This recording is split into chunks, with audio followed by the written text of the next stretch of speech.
2 लाखापर्यंत पीक कर्ज आपल्या सरकारने तुम्हाला मुक्त केलं होतं की नाही ते सांगा। आणि दर सभेत विचारतो तोच प्रश्न मी खुलेआम विचारतो, माझ्याकडे लफवाछपवी नाहीये।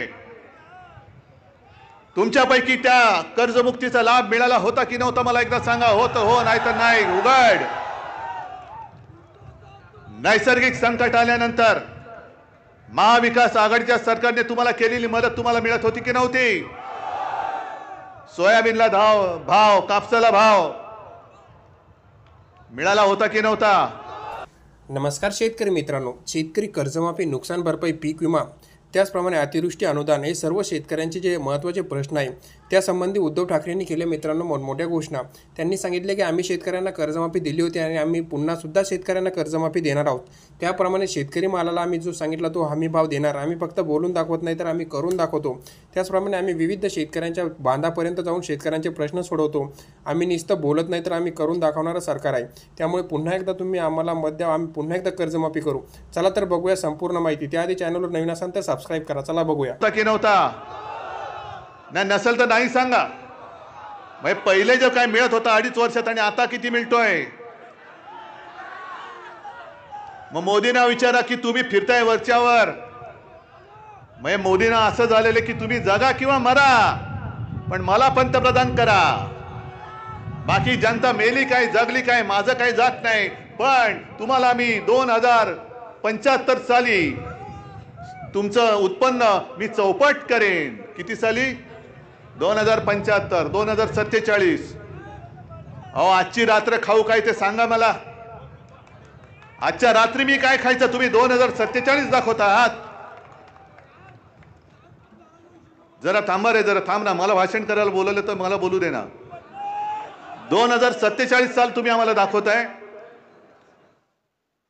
पण तुम्ही सगळेजण हुशार आहात। कारण जे फोन तुम्हाला सुद्धा येत असेल, भाजपा कार्यालयातून बोलतोय, येतात ना? मग तुम्ही मला सांगा, तुम्हाला नमो सन्मान योजनेतले पैसे मिळाले की नाही? अरे नाही तर फोनवाला म्हणतोय हो मिळाले। पण त्याच्या पुढचं असं आहे की तुमच्यासारख्याच काही कोटी लोकांना याचा लाभ मिळालाय, मग तुम्ही भाजपला परत मतदान करणार का? हे मात्र तो फोनमध्ये सुद्धा बोलतोय नाही। आणि तो पुढे विचारतोय काय म्हणून करू मतदान? माझ्या सोयाबीनला जो भाव मिळत होता महाविकास आघाडीच्या काळात तो कमी झालेला आहे। कापसाचा भाव कमी झालेला आहे। माझं उत्पन्न तुम्ही दुप्पट करणार होतात, शेतमालाला दुप्पट उत्पन्न तुम्हाला देणार होते, ते उत्पन्न दुप्पट नाही झालेलं। अवकाळी येतोय, कधी दुष्काळ येतोय, कर्जाचा डोंगर माझ्या डोक्यावरती चढतोय। काय म्हणून मी तुम्हाला मत देऊ हे मला सांगा। नमो सन्मान योजनेचे पैसे मिळाले, ठीक आहे, किती मिळाले? 6000। मग तो शेतकरी त्याला विचारतो, त्या महिलेला विचारतोय की अहो तुम्ही मला सांगा, आम्ही शेतकरी 1 लाखाचं खत विकत घेतो, बरोबर? साधारणतः वर्षाला किती तुमच्या पिकाप्रमाणे तुम्ही घेत असाल, पण 1 लाखाचं खत घेतलं तर 18% त्याच्यावरती जीएसटी लागते। किती टक्के? म्हणजे बरोबर बोलतो ना मी? मग 1 लाखाचं खत घेतलं तर जीएसटी किती झाली? 18,000। आणि तुम्हाला खात्यात किती देत आहेत? 6,000। म्हणजे मोदी बाबांच्या खिशात किती गेले? 12,000।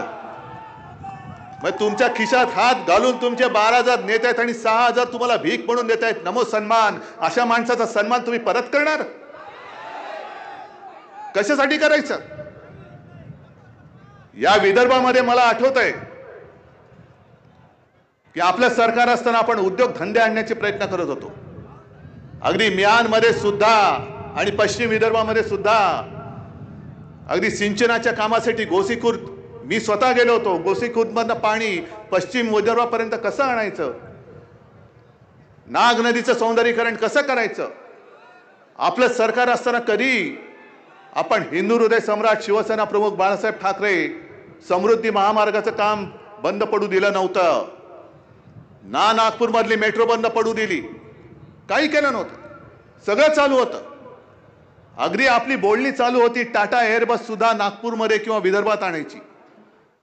मग तुमच्या गावात जर का आले पंतप्रधान चुकून कारण आता येतील, आपली सभा बघितली ते नक्की येतील, यावंच लागेल आणि तुम्हाला सुद्धा निरोपाचा रामराम त्यांना करावाच लागेल. पण विदर्भामध्ये 10 वर्ष मोदीजी तुम्ही देशाचे पंतप्रधान आहात.